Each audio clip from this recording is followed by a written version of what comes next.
इतिहास की दृष्टि में भारत भाग 43वां जो बीच में एक विशेष रूप से जो इस अगस्त महीने के अंदर दुनिया की एक महत्वपूर्ण घटना घटी और अमेरिकन नीति भी दुनिया के सामने खुलकर आई। अमेरिकन द्वारा पैदा किया हुआ पाले पोसे हुए तालिबानी जमात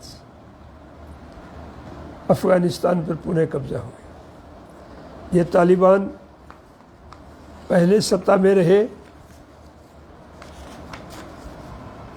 1996 से 2001 तक, लेकिन पहले के तालिबान की में और अब में काफ़ी अंतर है।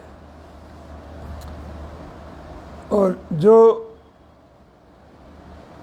तालिबान का आधार है मुस्लिम धर्म की कुछ किताबें जिनका नाम लेते हैं, शरीयत का, हदीस का, दुनिया के पैमाने पर हम यदि किन्हीं धर्मों की लड़ाइयों का हिसाब देखें तो सबसे ज़्यादा आपस में कत्ल मुसलमानों ने किए हैं। कत्ल करने वाले भी खुदा के बंदे हैं, जिनका कत्ल हो रहा है वो भी खुदा के बंदे हैं। और वापस इतिहास का वो भूतकाल की तरफ मोड़ना चाहते हैं, लेकिन ये परिस्थितियाँ, ये समय इसको शायद नहीं होने देगा। हमारी स्थिति ये है कि हमने इतिहास से कोई सबक नहीं लिया। पुरानी पीढ़ी ने नई पीढ़ी को इतिहास को गायत्री मंत्र की तरह से रटाया, न जिसका अर्थ पंडित समझता था न उसको बोलने वाला समझता था। इसलिए हमारे सामने वास्तविकता नहीं आई। अफ़गानिस्तान और हमारे रिश्ते कितने पुराने हैं, ये भी सारा विस्तार से नहीं आया। और अफ़गानिस्तान की खुद की प्राकृतिक हालत इतनी जटिल है, वहाँ आज भी कबीलाई सिस्टम है और अफ़गानिस्तान कई कबीलों में बटा हुआ है, जिनमें शिक्षा है ही नहीं, जिनमें नई आधुनिक पोशाक का भी विरोध है और औरत को एक दास के सिवाय वो कुछ नहीं समझती। ऐसी सूरत में जो नया एक मानव नस्ल के साथ कत्लेआम होगा, बदनामी होगी, आज जो अफ़गानिस्तान के अंदर किस ढंग से चुपचाप अमेरिका इनको छोड़ गया, छोड़ ही नहीं गया। अमेरिका एक ऐसा मुल्क है जिसको सिर्फ पैसा चाहिए, वो अपनी आर्थिक नुकसान नहीं उठा सकता। उसने वियतनाम में भी वो भगा, कोरिया से भी वो भगा, क्यूबा से भी वो भगा, चाइना में तो कई थे चले गए। लेकिन उनमें और इसमें एक फ़र्क है कि बड़ी चालाकी के साथ उसने अपने जो हथियार है, फौज के हथियार, वो भी तालिबानों को सुपुर्द कर गए। और ये एक झूठा पवंडर फैलाया कि हमें भी विश्वास नहीं था ये इतना कब्जा कर लेंगे, बाकी सारा अमेरिकन की हिस्से से किया है।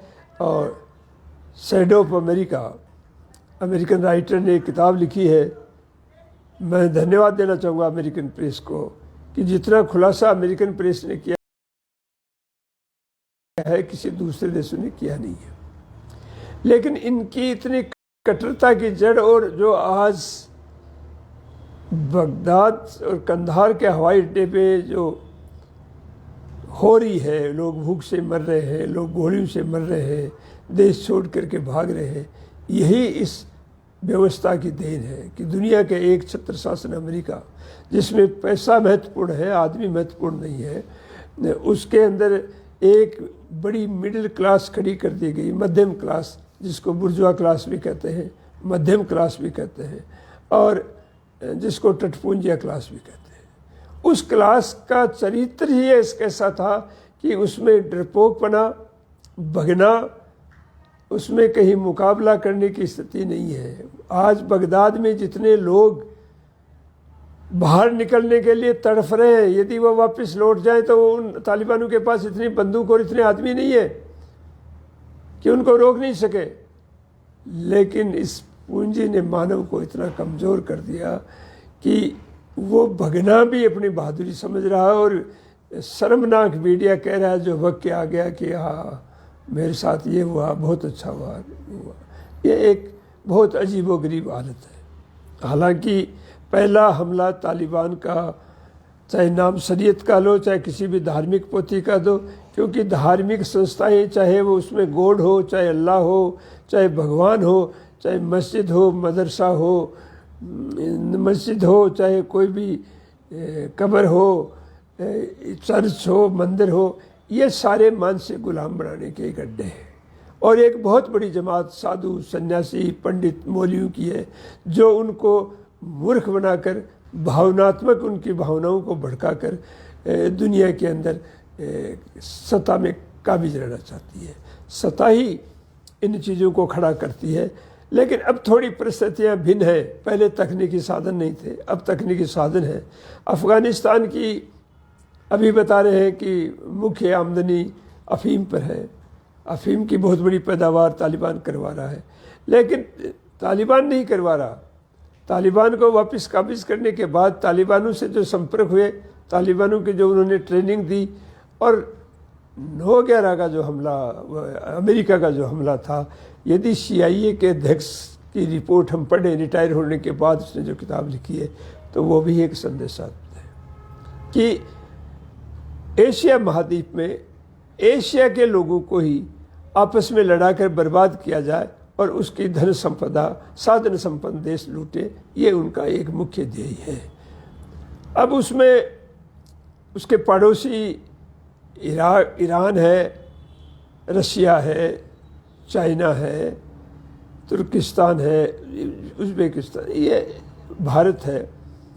ये उस संपदा को अपने कब्जे में करते हैं या अमेरिका करता है। अमेरिका शायद इसमें और पीछे हटेगा, क्योंकि वियतनाम वार से ये बात सिद्ध हो गई थी। अब जहाँ तक सवाल है अफ़गानिस्तान और भारत का संबंध का, हमारा भी एक छोटा 80 किलोमीटर का टुकड़ा सीमा लगती है, और हम बार बार जो पाकिस्तान की बात करते हैं, पाकिस्तान के नाम से करते हैं। पाकिस्तान में तालिबान पैदा हुए हैं, पाकिस्तान में ISI पैदा हुई है, और उनका नेटवर्क रहा है, लेकिन वो सब कुछ अमेरिका ने किया और आज भी कर रहा है। और आज जितनी आसानी से सत्ता पर कब्जा कर लिया तालिबान ने, उतनी आसानी से वो सत्ता नहीं बना पा रहे, उसका सत्ता का गठन नहीं हो पा रहा है। उनके कमांडर अमेरिकन की देखरेख में अलग अलग जेलों में है, उनको भी एक जगह नहीं किया गया है। उनको उनसे सबसे अलग अलग बातचीत हो रही है। एक बड़ी जटिल परिस्थिति है। अब इसमें हम भारत की भूमिका को देखते हैं, तो भारत की भूमिका के बारे में हम देखें तो अफ़गानिस्तान एक ऐसा मुल्क था प्राकृतिक तौर पर जहाँ गडरिये थे और लूट के खाने के अलावा उनके पास कोई चारा नहीं था। भारत पे जो उनके हमले हुए, उन हमलों से हम कोई सबक नहीं लिए। भारत का पहला जो हमला हुआ है, वो हमला हुआ है 713 ईस्वी में मीर कासिम ने किया, जिसने सिंध तक अपनी हुकूमत कायम की। यहाँ से धन भी ले गया, गुलाम बना के भी ले गया। फिर गजनवी ने हमला किया कई बार, और 1024 में गजनवी ने सोमनाथ को लूटा। हमने कोई सबक नहीं लिया। फिर 1739 में नादिर शाह ने दिल्ली को जी भर कर लूटा, हमने कोई सबक नहीं लिया। अहमद शाह अब्दाली 1748 में आया, उसने भी खूब लूटा, मथुरा को, यूपी को, ब्रिज प्रदेश को, दिल्ली को कई मरतबा लूटा। हमने सबक नहीं लिया। हम इतिहास में बच्चों को भुलाने के लिए पढ़ाते रहे सोमनाथ मंदिर को दोबारा तैयार करना है। तैयार हो गया है, वापस तैयार कर दिया है। हमें ये बताना चाहिए था कि ये बार बार क्यों सफल हो रहे। स्ट्रेटेजी ऑफ मिलिट्री उस समय की लड़ाई के अंदर इनकी हमसे एडवांस थी, इनका स्पाई पैटर्न हमसे एडवांस था, उससे सबक नहीं लिया। और भारत के जो राजा थे, छोटे मोटे राजा, वो सारे ही लुटेरे, अय्यासी, नशेड़ी लोग थे, जिन्होंने जाति और क्षेत्र के आधार के ऊपर एक संगठन बनाकर मुल्क को अलग अलग टुकड़ों में बैठे थे। उनमें एक राष्ट्रीयता को शब्द था ही नहीं। इसकी वजह से वो पहले सारी जानकारी, यदि यहाँ यूरोपियन लोग आए हैं, फ्रेंच लोग आए हैं, पुर्तगाली आए हैं, फलां आए हैं, तो नादिर शाह लुटेरा था लेकिन विद्वान भी था। और नादिर शाह ने भारत के बारे में जो वर्णन लिखा, वो किताब सबसे पहले यूरोप में प्रसिद्ध हुई कि इतना धनाढ़ देश है, हमें भी उससे सबक लेना चाहिए। यहाँ उसके मुकाबले में यदि कोई संस्था है, उतना कट्टर नहीं है जितना तालिबानी है, लेकिन एक आरएसएस संस्था है जो अपने आप को कहते हैं कि हम ही देश के सब कुछ है। और आज के दिन वो कितने पावर में है, उनके पास कितनी बड़ी जमात है, वो आप देखिए। अभी मोहन भागवत ने बताया कि उनके पास 60,000 शाखाएं चलती हैं देश में, 60 लाख स्वयंसेवक हैं, 30,000 उनके विद्या मंदिर हैं। केंद्र सरकार और राज्य सरकार उनके पाठ्यक्रम को नहीं मानते, उनका अलग विद्या मंदिर पाठ्यक्रम है। 3 लाख वो आंचलिक संस्थाएं हैं, 50 लाख विद्यार्थी हैं, 90 लाख बीएमएस के मेंबर हैं, 50 लाख एबीवीपी के मेंबर हैं। और बीजेपी के कितने मेंबर हैं, जिसका बटन दब गया मोबाइल से वो बीजेपी का मेंबर मान लिया गया, हालांकि इन तो संख्या करोड़ों में दे रखी है। 500 प्रकाशन है जनता को गुमराह करने के लिए। इनके पास 4,000 पूर्णकालीन होल टाइमर है, 1 लाख का एक्स सर्विसमैन्स का एक संगठन है, और 70 लाख विश्व हिंदू परिषद के लोग हैं, 30 लाख बजरंग दल के लोग हैं, 16 राज्यों में सरकार है, 283 इनके पास सांसद हैं, 1460 विधायक हैं, 13 मुख्यमंत्री हैं, 1 प्रधानमंत्री है, 1 राष्ट्रपति है और 1 उपराष्ट्रपति। इतनी बड़ी फौज है, लेकिन ये किसी का मुकाबला आज तक नहीं किया। ना अंग्रेजों से लड़ाई हुई, उसमें इनका कहीं वर्णन आया, न कहीं उससे पहले जो भी अफगान लोग आए उनका मुकाबले में कहीं इनका वर्णन है। क्योंकि ये वो मध्यम क्लास है, वो व्यापारिक दलाली वर्ग के क्लास है, जो एक से उत्पादनकर्ता से सामान लेता और दूसरे को बेचता और बीच में दलाली करके खाता है। क्योंकि ये कितने बहादुर हैं, हम यदि बॉर्डर के ऊपर शहीद होने वालों की सूची में देखें तो इनका 2% भी नंबर नहीं है, 2% भी नहीं है। तो ये केवल गुमराह कर सकते हैं। और फिर दूसरा ये है कि हमारे देश में किसी भी पड़ोसी से हमारे अच्छे संबंध नहीं है। सारे पड़ोसी तो गलत नहीं हो सकते। बांग्लादेश को भारत ने आज़ाद करवाया है, लंका ने के साथ संबंधों की वजह से भारत ने अपना एक प्रधानमंत्री खोया है, भूटान को हमने बहुत बड़ी मदद की है, नेपाल को आज भी पेट्रोल हम बेचते हैं, भारत की जनता के तीसरे हिस्से का पैसे से हम वहाँ पेट्रोल, तीसरा 1/3 कीमत पर हम उसको पेट्रोल दे रहे हैं। फिर हमारे संबंध उनसे अच्छे नहीं है। फिर हम चीन से मुकाबले की बात करते हैं तो हम कितने अमेरिका के नज़दीक चले गए। तालिबान भी अमेरिका के नज़दीक है और हम भी अमेरिका के नज़दीक है। अभी एक ताज़ा उदाहरण है कि अमेरिकन पिछला राष्ट्रपति का जो स्वागत समारोह हुआ अहमदाबाद में, वो नहीं होता तो कोरोना का इतना बड़ा भयानक मौतें नहीं होती, कोरोना के नाम से इतना बड़ा खर्चा नहीं होता। और इन सब की जड़ों के पीछे जो मजहब है, धर्म है, मैं जिस इलाके में रह रहा हूँ सीकर इलाके में, यहाँ कोरोना सबसे ज़्यादा खाटू के मार्फत फैला। तो इन बुत परस्ती के आधार पर किसी देश का विकास करना चाहें तो हम नहीं कर सकते। हम वैज्ञानिक आधार पर ही देश को आगे बढ़ा सकते हैं। आज अफसोस होता है इस मुल्क के अंदर सांप्रदायिकता कितनी हावी है कि जिसने बाबरी मस्जिद तोड़ते वक्त जो मुख्यमंत्री था, जिसने एक दीवार को नहीं तोड़ा, इस देश के दो भाइयों के दिलों को तोड़ा, उसके ऊपर तिरंगा डालते हैं और तिरंगा के ऊपर बीजेपी का झंडा डालते हैं। तो फिर ये सांप्रदायिकता या तो और नुकसान करेगी, अन्यथा ये सांप्रदायिकता